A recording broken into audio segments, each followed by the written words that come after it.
Wes Miller, the run was fun. The season was fun. This Your this boy. Yeah, my boy, my Bearcats bow out in the second round of the Big 12 tournament. No, a disappointing season for Cincinnati finally comes to an end. I think it's fair to say this sip of water goes to you, Wes Miller. Maybe get back at it next season. Sean Abayev is on the way. That's all I gotta say about that. But mm, Talking about some bid stealing. Don't think I forgot. yeah, I did. I really threw the B word out with them. Didn't yeah, you know what? I need help. I do, and I recognize it, and I will get better eventually. But uh, Iowa State Cyclones in their first game, the second round, pull off a fairly easy 20-point win in this one, but easy in the actual result, not easy in some other ways, which we will touch on in this game. I will throw it to you first on this one, Subi. Obviously, we talked about the Cincinnati Oklahoma State game where it was free reign for Cincinnati to have layups and dunks. Not the case in this one. Yeah, man. This kind of reminded me of fake spring here in Chicago. I'm sure you get it in the Oh, Detroit oh area as yeah, well. oh yeah.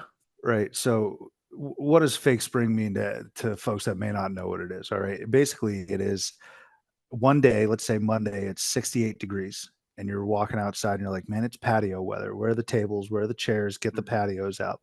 And then the next day, it's 30 degrees, it's sleeting, you got your parka back on, and you're like, why? What's that, Kevin Garnett? Like, why would you show me something if you tell me I can't have it? Right? Like, that's what that is. All of that to say, that's what Cincinnati ran into, dude. Oklahoma State to Iowa State, that's a huge 180. Yeah. And really, I mean, we'll start with the clones. Great efforts from Jefferson, Momchilovich, Deshaun Jackson, Taman as well. Uh, Iowa State, they were just better on the glass, bigger physical team, more physical team, I should say. Points in the paint were dominated by the clones as well. And then on the flip side, just personnel wise, I think I had mentioned like I wanted to see something from Seamus Lukosius. I said, look, Jizzle James will show up. I said it's possible that Day Day shows up. And I was like, I'm pretty confident Dylan Mitchell's going to show up. Record scratch. He did not. Dylan Mitchell did not show up. And I'm not trying to be super critical, right? But it was not a good game by any stretch of the imagination. You kind of want to say, oh, he was limited by foul trouble, but he got his fourth with about 6 minutes left in the second half. So I don't know how much I can really attribute it to it, but Dylan Mitchell not providing anything was a huge constraint for Cincinnati. Yeah, and I mean we talked about it in the preview with the Cincinnati team that they were fighting an uphill battle in this basketball game. And they needed to make shots, right? They needed to make shots from 3-point range. They needed to make shots from 2-point range like they did in the last game. And this was just a complete flip of it. And yes, it was the uptick in talent, obviously facing a physical, really good defensive team in Iowa State. Like as much as people like to talk about Iowa State's issues, one thing is for sure, this team checks their ass off every single game. So it always gives them a chance to win. And they're probably kicking themselves for not winning by more. I mean, they lost a turnover. They had 17 turnovers in this basketball game, 6 by Milan Momcilovic by himself. But you pointed out the point paints. They outscored them by, well, let's see here, by 20 points in the paint. They shoot 50% from the field. They shoot 47% from three. I mean, they out rebounded them 41 to 23. It was kind of a shellacking for the most part. But the one thing that I think is the main takeaway from this, outside of Wes Miller and his anemic Cincinnati Bearcats offense, that was disgusting, by the way, that I had to watch that at noon. I'm sorry.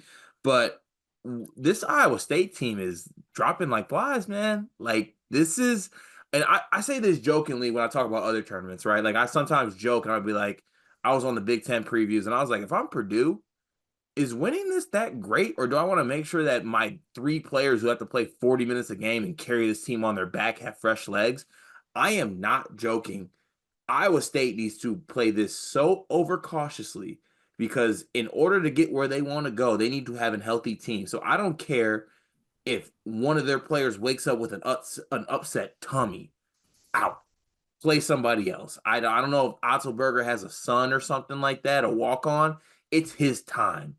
Like, I need other players to play because you need this Iowa State team to be healthy. And the fact that Gilbert's getting banged up. I believe Lipsy had a little knock in this game as well. Like I'm not feeling good about the vibes if all these guys are getting nicks and knacks here. I can't say I disagree with you, man. And it takes there's a combination, right? Like if you talk about all the spices that go into the pot of coming to that conclusion, it's it's a team that has a high ceiling, and that's Iowa State. It's a team that's kind of testing fate with some of these injuries. And I shouldn't say testing fate because like they're not doing anything wrong. They're just playing. But I've seen Milan Momcilovic go down with a hand injury. And Mhm. then Keyshawn Gilbert was a game time decision for this, and he gave it a go. And then second half, he was out. And then again, this is bad luck, but Tamin Lipsy looked to have a groin injury. So Mhm. you start saying, like, dude, these aren't just role players. They're also not just like jam fingers. We're talking about groins. We're talking about Keyshawn Gilbert giving us 10 minutes. Like this is some serious like stuff here. This is not ideal. So I think I'm with you to be very cautious if I'm Otts, and I think look what he's going to do is I don't think any coach. Well, Addershot, I don't know. Maybe next game he just doesn't play Lipsy or Keyshawn. Like that's a real possibility. But I think if he does try to play them and the game's getting a little out of hand, I don't think we're going to try and see Otts come back. Right? You're right. You got to be ready for March. And let me tell you something, folks. There's a bit of a history here with Clones fans and this program and injuries. George Niang had a broken foot. Mm. I still think that if George Niang did not break his foot, they have a very deep run in them. I think they ended up losing to UConn that year. Completely different personnel, different coaches, but the history still lingers a little bit. So I actually think you would get support from the fine folks of Ames Mhm. if you were like sit everyone. Yeah, no, definitely probably would. I was just going through Otzelberger's Wikipedia page. I needed to make sure that he had absolutely zero ties to like Tom Thibodeau. You know, those coaches that like to run their guys into the ground. I'm so happy to report there are no ties. So we make it. I think we're okay here, unless I missed something. But no, they go. We'll have obviously the preview up on the channel, and I will send a little small apology to the folks out there. This game could be summed up in like a sentence. This was a way better team in Iowa State saying flexing their muscle, no pun intended, to our King Schmedium Polo, Coach Otts, on West Miller and the Bearcats. This is the end to the lame duck of a season. I think it was Kim English who said like this is a really like a bad way to end a really disappointing season or something along those lines. That's exactly what this was for the Cincinnati team. And now Iowa State advances on to play BYU. We will have that preview up on the channel, and obviously we'll see how Otts kind of operates that game given where his team is at. But I guess I'll throw it over to you for your closing remarks about this game or anything else you got. Yeah, just takeaways for Iowa State. Knock on wood, stay healthy. Hopefully, you nailed it in the preview. They got bigger fish to fry than the Big 12 tournament. So that's on the Cyclone side of things. For Cincinnati, big offseason ahead and a huge year upcoming for Wes Miller. Dare I say, make or break. And he's never been a good offensive coach, Cart. Hmm. That's never been his forte. He's got to change that. He has to adapt, and he's got to do it like very quickly here. Because I've seen them play live actually, and Cincinnati deserves a winner, I believe.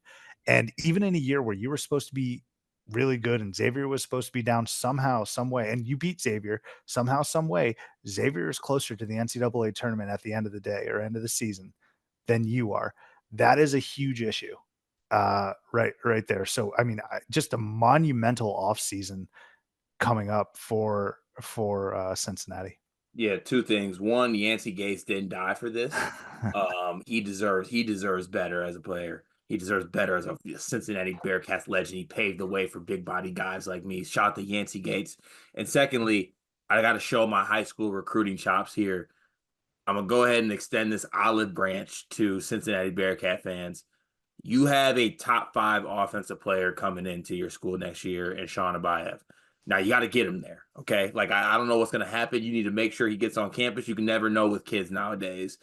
But this dude is a bucket in every sense of the way. He might have an argument as the best actual scorer, just like go get one, do him type guy in this class. So I'm excited to watch him at Cincinnati next year. I'm excited to see how Wes Miller responds to this adversity. But congrats to the Cyclones. They move on to take BYU. That'll be a really good game. We'll have the preview up on the channel. Cyclones advance with a 20-point win. Be sure to tune in to Sleepers Media YouTube channel. Subi and myself will have you covered for all Big 12 games, the previews, the recaps. We got y'all. We're on top of it. So make sure you tune in to Sleepers Media YouTube channel for more.